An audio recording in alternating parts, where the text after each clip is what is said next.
오늘 본문 19절 말씀을 보면 그러므로 누구든지 이 계명 중에 지극히 작은 것 하나도 버리고 또 그같이 사람을 가르치는 자는 천국에서 지극히 작다 일컬음을 받을 것이요 누구든지 이를 행하며 가르치는 자는 천국에서 크다 일컬음을 받으리라 라고 말씀합니다. 우리가 천국에 들어가는 것은 다 영광스러운 자리입니다.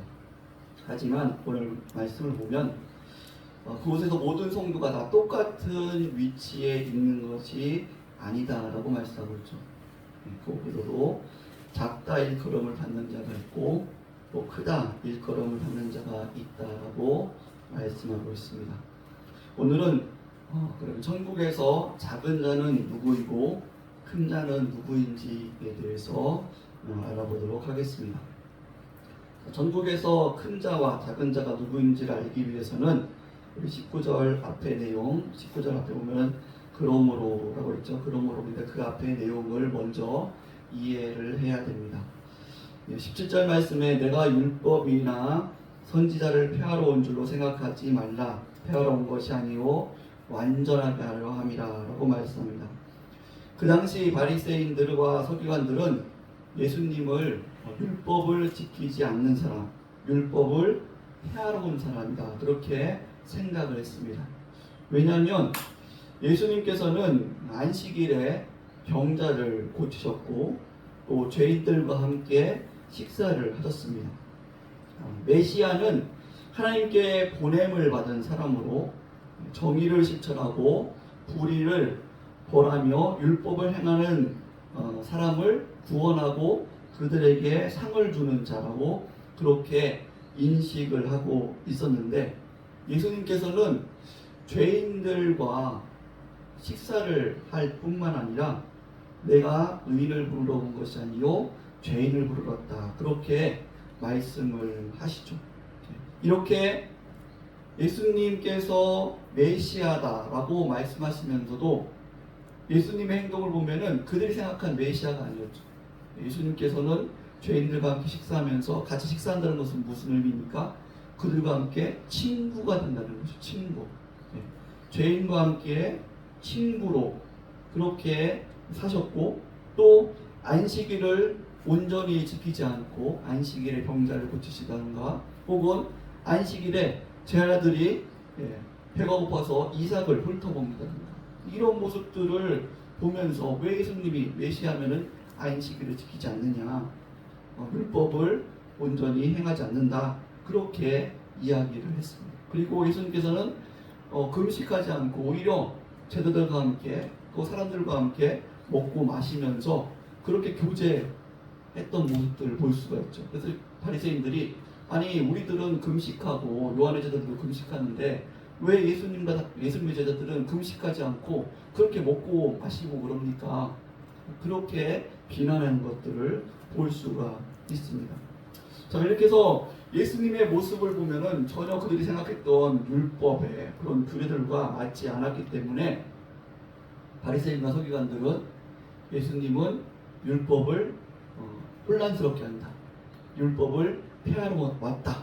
그렇게 이야기를 했다는 것이죠. 그래서 예수님께서 17절에 말씀하죠. 내가 율법이나 선지자를 폐하러 온 줄로 생각하지 말라.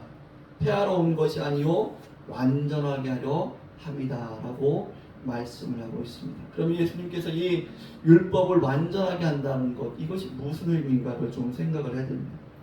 율법을 완전하게 하신다는 것은 두 가지 의미가 있습니다. 첫 번째로는 율법의 모형인 의식법을 완전히 이루신다라는 의미입니다.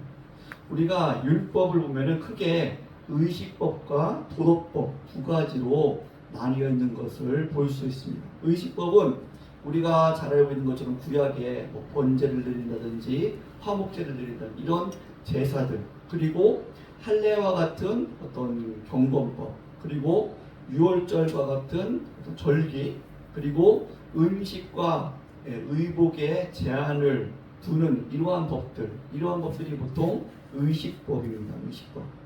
구약에 지켰던 의식에 관련된 법들이죠. 그런데 이것은 궁극적으로는 예수 그리스도의 죽음을 모형으로 하고 있는 예수님께서 죽으심으로 대속을 이루시는 것을 모형으로 삼고 있는 그런 의식법입니다. 그렇기 때문에 예수님께서는 직접 이제는 예전에는 예수님의 본체를 그것을 모형으로 해서 이렇게 예수님께서 대속의 사역을 이루실 것이라는 것을 의식법을 통해서 가르치셨는데 이제는 예수님께서 오셔서 직접 십자가에 못 박혀 죽으시고 물과 피를 흘리셔서 대속을 친히 이루셨죠. 그래서 구약의 의식법을 다 이루신 겁니다. 그러한 의미에서 예수님께서는 율법을 폐하러 것이 아니라 율법을 완전하게 합니다라고 말씀을 하시는 것입니다. 그래서 지금은 우리가 구약처럼 소나 양이나 비둘기나 이런 것들을 잡아서 피를 흘려서 그 피로 제사를 드리지 않습니다. 왜냐하면 예수님께서 완전히 대속을 이루시는 그 본체의 본질의 모습을 다 예수님이 신이 오셔서 이루셨기 때문에 그 모형은 이제 의미가 없는 것이죠. 그래서 우리가 지금은 의식법을 지키지 않습니다. 제사와 같은 할례와 같은 의식법을 지키지 않죠. 그런데 안타깝게도 아직도 이단들, 특별히 이단들과 여러 약한 사람들이 이런 의식법에 얽매여 있는 것들을 봅니다. 그래서 어떤 이단들은 교회, 특별히 어떤 하나님의 교회 같은 이단들은 유월절을 지켜야 된다 하면서 유월절을 강조하는 것을 볼 수가 있고요. 또 제7일 안식일교 같은 경우에는 구약처럼 안식일을 토요일날 마지막 날, 주의 마지막 날인 토요일날 지켜야 된다. 주일날이 아니라 지금 주일날이 아니라 토요일날 지켜야 된다. 그것을 이렇게 강조하는 것을 볼 수가 있습니다. 그리고 예수님의 죽으심으로 구약에는 지성소와 성소 사이에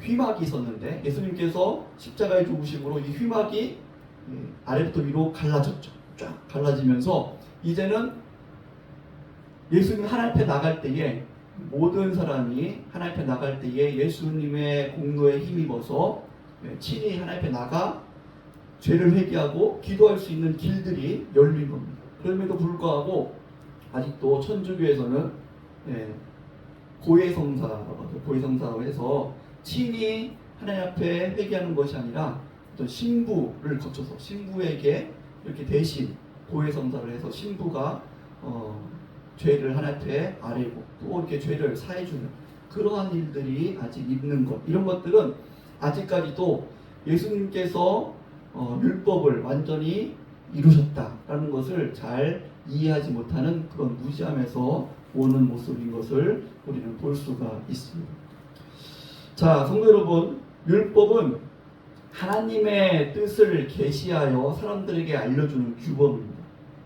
그래서 율법의 기능이 있는데 율법의 기능은 죄인된 인간이 온전히 하나님의 뜻을 행할 수 없구나라는 것을 알려주는 것이 어떻게 보면 율법의 가장 큰 기능입니다.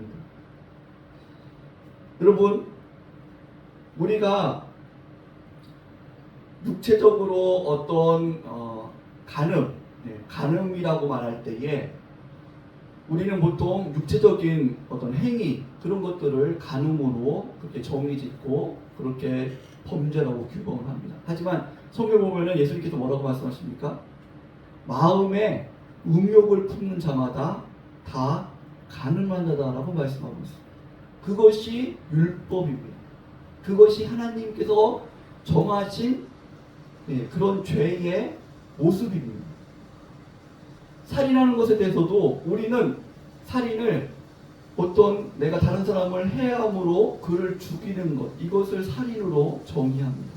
하지만 성경에서는 예수님께서 뭐라고 말씀하십니까? 하나님께서 정하신 살인은 단순히 사람을 피 흘려 죽이는 것 정도가 아니라 그 사람을 미워했다면 미워한 것 자체가 그 사람을 벌써 살인한 것이다라고 예수님께서는 말씀하고 있습니다.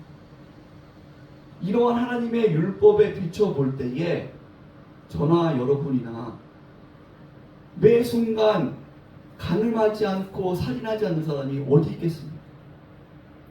우리는 하나님의 율법에 비춰보면은 매 순간 간음하고 살인하고 혈기를 부리고 이렇게 매 순간 죄를 짓는 사람들, 율법을 도저히 행할 수 없는 사람들, 이것이 율법의 첫 번째 기능입니다. 그래서 율법을 제대로 알면 내가 율법을 행해서 하나님 앞에 의인이 돼야지 이렇게 나가는 것이 아니라, 하나님, 저는 하나님께서 정하신 율법을 도저히 온전히 행할 수 없는 죄인입니다. 저를 불쌍히 여겨 주옵소서. 우리가 앞에 팔복에서 봤듯이 심령이 가난한 자는 복이 있나니, 이 심령이 가난하게 될 수밖에 없다는 것이죠. 이것이 율법의 기능입니다. 그래서 인간 스스로 율법을 행하여서 구원받을 수 없기 때문에 예수님께서는 친히 이 땅에 오셔서 우리의 죄를 대신하여서 대속하심으로 죽으시고 우리를 구원하신 것이죠. 이것이 바로 은혜로 우리를 구원하신 것입니다. 하나님의 의죠. 하나님의 의. 그래서 율법은 우리가 죄인이구나, 그리고 우리 스스로 하나님 앞에 율법을 행할 수 없고 우리 스스로 구원받을 수 없구나, 그래서 우리는 하나님의 은혜를 받을 수밖에 없구나, 이것이 바로 율법의 첫 번째 기능입니다. 그래서 우리가 율법으로 구원받는 것이 아니라, 내 행위로 구원받는 것이 아니라, 이제는 내가 하나님의 은혜로 예수 그리스도를 믿음으로 구원받는구나, 하나님의 은혜의 선물로 구원받는구나, 이것을 우리는 알게 되고, 그 믿음으로 구원을 받은 성도는 감격할 수밖에 없고 감사할 수밖에 없고 하나님 앞에 겸손함으로 나갈 수밖에 없는 것이죠. 그래서 그 후에 우리는 다시 무엇을 생각하냐면은, 내가 이제는 하나님 앞에 구원받은 자로서, 하나님의 백성으로서, 거룩한 하나님의 자녀로서 하나님의 자녀답게 빛과 소금의 모습으로 살아야지 라고 율법으로 다시 돌아가게 되죠. 우리가 완전히 율법을 행할 수 없지만 하나님 자녀로서 율법을 행하기 위해서 온전히 힘쓰고 애쓰는 삶을 살게 합니다. 이것이 바로 또 율법의 기능이죠. 우리가 올바른 길로 하나님의 뜻대로 갈 수 있도록 나침판 역할을 주는 것, 이것이 바로 율법의 기능입니다. 그런데 이 율법을 행함에 있어서 우리가 하나님께서 두 번째로 온전하게 하시는 이 말씀을 하시는데, 이것은 바로 왜곡된 하나님의 뜻을 바르게 세운다라는 의미가 있습니다. 첫 번째로 하나님께서, 예수님께서 오셔서 율법을 완전케 하신다라는 것은, 첫 번째로는 의식법, 모형으로 있던 그 모형으로 있던 모습을 이제는 예수님 본체로 오셔서 완전히 하나님의 뜻을 이루시는 것, 우리를 구원하시는 것, 구속사역, 대속사역을 하시는 것, 이것이 바로 율법을 이루시는 것이고, 또 두 번째로는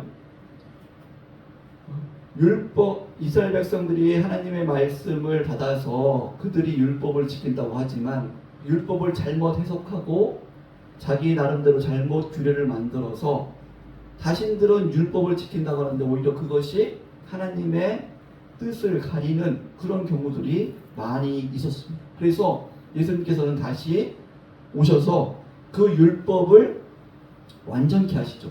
왜곡되었던 율법을 다시 완전케 하시는 것, 이것이 바로 예수님께서 말씀하신 내가 율법을 온전하게 하려 함이라 라는 의미가 담겨 있는 것입니다. 우리가 마태복음 22장에 보면 한 율법사가 예수님께 물어보는 장면이 나옵니다. 뭐라고 물어보냐면, 예수님, 율법 중에 어느 계명이 큽니까? 라고 질문을 합니다. 율법 중에는 10계명도 있고 또 금식하는 것, 그리고 제사의 규례, 여러 가지 규례들이 있죠. 뭐 배상하는 규례, 여러 가지 규례들이 있는데, 절기의 규례들, 여러 가지 규례들이 있는데, 그 중에서 어떤 계명이 레벨이 더 높은 계명입니까? 라고 지금 물어보는 장면입니다. 그 높은 레벨의 규례를 지키면 어떨까요? 내가 더 영성 있는 사람이고, 내가 더 다른 사람들에게 어떤 우월감을 느낄 수 있는 그런 모습이 되지 않겠습니까? 그래서 그러한 의미로 지금 율법사가 물어보고 있는 것이죠. 어떤 규례가 더 레벨이 높은 규례입니까? 그래서 내가 그 규례를 행하고 싶습니다. 그래서 내가 더 영성 있는 사람이라고 사람들에게 듣고 싶습니다. 하나님 앞에 인정받고 싶습니다.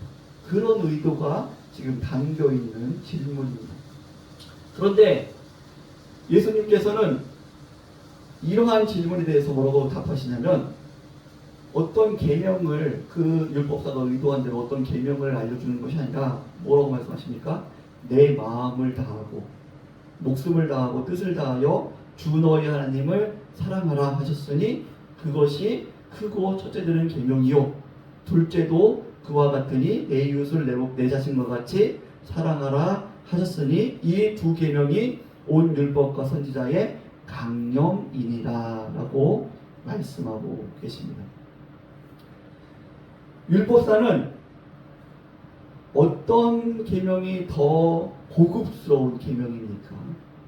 나를 더 고급스럽게 만드는, 다른 사람들이 볼 때 나를 더 얼마나 더 우러러보게 만드는 그런 계명입니까? 그런 질문을 했는데 예수님께서는 율법이라고 하는 것은 하나님께서 보시는 중점은 어떤 계명을 행하느냐에 중점을 둔 것이 아니라 내 마음, 내 본질이 어디 있느냐, 내 중심이 어디 있느냐, 그것을 보신다는 것이죠. 그래서 내 중심이 그 어떤 계명들을 행할 때에 그것이 높고 낮음이 있는 것이 아니라 어떤 계명을 해야든지 내가 먼저는 하나님을 사랑함으로, 마음과 뜻과 정성을 다해서 하나님을 사랑함으로 그 계명을 행하는 것, 그것이 중요한 것이고, 또 사람들에게 행할 때도 이와 같이 사람들을 내 몸을 사랑하듯, 나를 사랑하듯 사랑하는 것, 이것이 바로 하나님께서 원하시는 계명을 지키는 모습이다라고 말씀해 주고 있습니다.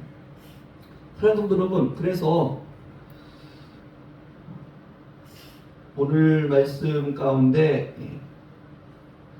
19절 말씀에 그러므로 누구든지 이 계명 중에 지극히 작은 것 하나라도 버리고 또 그같이 사람을 가르치는 자는 천국에서 지극히 작다 일컬음을 받을 것이요 누구든지 이를 행하며 가르치는 자는 천국에서 크다 일컬음을 받으리라 라고 말씀하고 있죠. 여기 보면은 누구든지 이 계명 중에 지극히 작은 것 하나라도, 지금 바리새인과 서기관들은 무엇을 하고 있습니까? 계명의 레벨을 매기고 있죠. 레벨을 매겨서 어떤 계명은 낮은 계명이고 수준이 낮은 계명이고, 그래서 그 계명을 행하는 사람은 수준이 낮은, 영성이 낮은 사람들이고 좀 더 고급스러운 어떤 그들이 말하는 것처럼 금식을 한다든지 혹은 기도를 몇 시간 동안 한다든지 시장에서 시간이 되면은 몇 시간 동안 기도한다든지, 이러한 것들은 어떤 더 높은 레벨의 그런 계명이다라고 그들이 이렇게 암묵적으로 정의를 매기는 거죠. 그러면서 그것을 가르치는 모습들에 대해서 예수님께서 지적하고 있는 것입니다. 누구든지 이 계명 중에 지극히 작은 것 하나라도 버리고, 계명, 모든 계명은, 하나님께서 말씀하신 모든 계명은 다 중요한 계명입니다. 다 중요한 계명입니다. 여러분, 살인하는 것과 그리고 거짓말하는 것, 우리가 볼 때는 살인하는 것이 더 큰 죄이고 거짓말하는 것이 작은 죄이죠. 그렇지만 하나님 보시기에는 살인하는 것도 죽을 죄이고 그리고 거짓말하는 것도 죽을 죄입니다. 모든 죄는 하나님 보시기에 다 죽음에 이르는 형벌을 받는 죄라는 것이죠. 모든 하나님의 계명은 하나님 보시기에 선한 것이고 하나님께서 기뻐 받으시는 것이요. 그런데 우리는 자꾸 자기의 의를 드러내기 위해서, 다른 사람들에게 내가 인정받기 위해서, 혹은 하나님께 내가 인정받기 위해서 계명들을 어떤 레벨로 나눈다는 것이죠. 그래서 우리가 이런 오류를 범할 때가 참 많이 있습니다. 신앙생활하면서도 이 바리새인들처럼 내가 하나님 40일 금식기를 몇 번 했습니다. 내가 1년 동안에 기도에 한 번도 빠지지 않았습니다. 내가 아플 때도 나는 봉사에 빠지지 않았습니다. 그러면서 이것을 자기의 의로 삼는 우를 범할 수 있다라는 것입니다. 성도들, 우리가 신앙생활 할 때에 위험한 것은 자꾸 우리도 이렇게 영성의 레벨을 좀 매길 때가 있어요. 어떤 직분에 따라서 그렇게 영성의 레벨을 매길 때가, 나눌 때가 있고, 혹은 내가 지금 봉사하는 것에 대해서도 어떤 봉사는 더 레벨이 높은 봉사이고, 또 어떤 봉사는 더 레벨이 작은 봉사이고, 혹은 은사에 대해서도 어떤 은사는 더 레벨이 높은 은사이고, 어떤 은사는 더 레벨이 작은 은사이고, 이렇게 세상의 가치관에 따라서 그것을 나눌 때가 있다는 거죠. 그리고 나는 내가 생각하는 것처럼, 사람들이 생각하는 것처럼 어떻게 더 높은 레벨의 어떤 은사와 어떤 행위, 어떤 봉사, 그런 것들을 하면은 막 어깨가 올라가고, 그리고 그렇지 못한 사람들에 대해서 비난하고 자기가 우습게하고, 이러한 일들을 범하는 그런 일들이 있을 수 있다는 것이죠. 그리고 우리는 그런 일을 행하는 사람들에 대해서 야, 저 사람은 천국에서 큰 자다 라고 생각하는 경향이 있다는 것입니다. 그런데 예수님께서는 말씀하십니다. 무엇을 말씀하시냐면은, 우리가 생각하는 것처럼 하나님 안에 어떤 레벨이 있는 것이 아니라 모든 말씀은 다 중요한 것이다. 하나님 말씀, 명령은 다 중요한 것이다. 그리고 그것을 하나님 앞에 인정받기 위해서는 우리가 그 하나하나 계명을 지킬 때에 내가 정말 하나님을 사랑함으로, 이웃을 사랑함으로 그것을 하고 있는지, 아니면 내 자존심을 위해서, 내 욕심을 위해서, 다른 사람들에게 인정받기 위해서, 담임 목사님 혹은 장로님들 혹은 다른 구역 식구들에게, 다른 성도들에게 인정받기 위해서 그 일을 하고 있느냐라는 부분이라는 것이죠. 성도 여러분, 그래서 20절 말씀에 내가 너희에게 이르노니 너희 의가 서기관과 바리새인보다 낫지 못하면 결코 천국에 들어가지 못하리라 라고 말씀하셨죠. 서기관들과 바리새인들의 의가 무엇입니까? 그들의 의는 하나님을 사랑함으로 한 것이 아니라, 그들은 율법을 지키면서도 자기의 의를 드러내기 위해서, 자기의 어떤 의로움을, 내가 이런 사람이야, 이걸 드러내기 위해서 규례를 행했다는 거죠. 이렇게 행하는 자들은 천국에 들어가지 못한다는 거죠. 어떤 사람들이 천국에 들어가고 어떤 사람이 천국에서 큰 자입니까? 세상 사람들과 같이 어떤 규례에 대해서 그것을 높고 낮음을 만드는 것이 아니라 모든 것이 다 하나님 앞에 귀한 섬김이고 귀한 봉사고, 교회의 사역뿐만 아니라 가정에서 하는 사역들도 다 하나님께서 보시기에 귀한 사역들이라는 거죠. 하나님 앞에 몸과 마음과 뜻과 정성을 하나님을 사랑하며, 또 이웃에게 대한, 가정과 이웃과 또 사회와 이 속에서 하는 모든 일들이 다, 모든 규례들이 다 귀한 것이고, 그것을 행할 때는 하나님을 사랑함으로, 이웃을 사랑함으로 그 일을 행해야 된다라고 말씀하고 있습니다. 이것이 바로 하나님께서 인정하시는 의라는 것입니다. 바리새인과 서기관들의 의는 무엇입니까? 자기를 인정하는, 자기를 드러내는 것이죠. 자기를 드러내는 것. 그리고 하나님의 의는 하나님을 드러내는 것. 이것에 대해서 우리는 또 속을 때가 있습니다. 내가 하나님의 영광을 위해서 한다고 하지만 거기는 또 자기의 의를 드러내고 있어요. 이것이 바로 바리새인과 서기관들이 외식했던 모습들이죠. 하나님을 사랑함으로 하는 거예요. 하나님을 사랑함으로. 그래서 자기는 드러나지 않아도 하나님을 사랑함으로 그 일을 하는 것. 이것이 바로 하나님의 의이고, 그것이 바로 천국에서 큰 자가 된다라고 말씀하고 있는 것입니다. 말씀을 마치도록 하겠습니다. 사랑하는 성도 여러분, 천국에서는 분명히 작은 자와 큰 자가 있다라고 말씀하십니다. 다 천국에 들어간 것이 영광스러운 모습입니다. 거기서는 시기와 질투가 없습니다. 그런데 부러움은 있습니다. 천사도 우리를 부러워한다라고 말씀합니다. 부러움이 있습니다. 칭찬이, 그 부러움이 시기와 질투라는 것이 아니라 칭찬으로 일어나죠. 인정과 존경과 영광으로 나타나는 것이 천국에서 큰 자의 모습입니다. 분명히 큰 자가 있습니다. 이것은 세상 사람들이 또 서기관과 유대인들이 말했던 어떤 신앙의 레벨, 그것들을 자기들이 규정하면서 좀 더 높은 레벨의 규례를 지키면 우리가 좀 더 큰 자다, 자기의 의를 드러내는 그런 모습이 아니라 하나님의 의를 드러내는, 하나님의 의가 무엇입니까? 하나님은 온갖 마음과 뜻과 정성을 다해서 하나님을 사랑하고 이웃을 내 몸같이 사랑하는 그 하나님의 의를 드러내는 이 빛과 소금으로 살아가는 모습, 이 모습으로 계명을 지키는 것. 교회뿐만 아니라 가정에서나 또 이웃에게, 또 내가 맡은 직장에, 그런 사회에, 그 속에서 하나님의 의를 드러내는 것.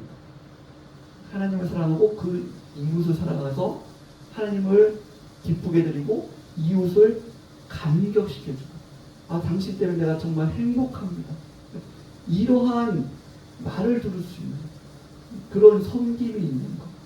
이것이 바로 천국에서 큰 자다라고 말씀하고 있습니다.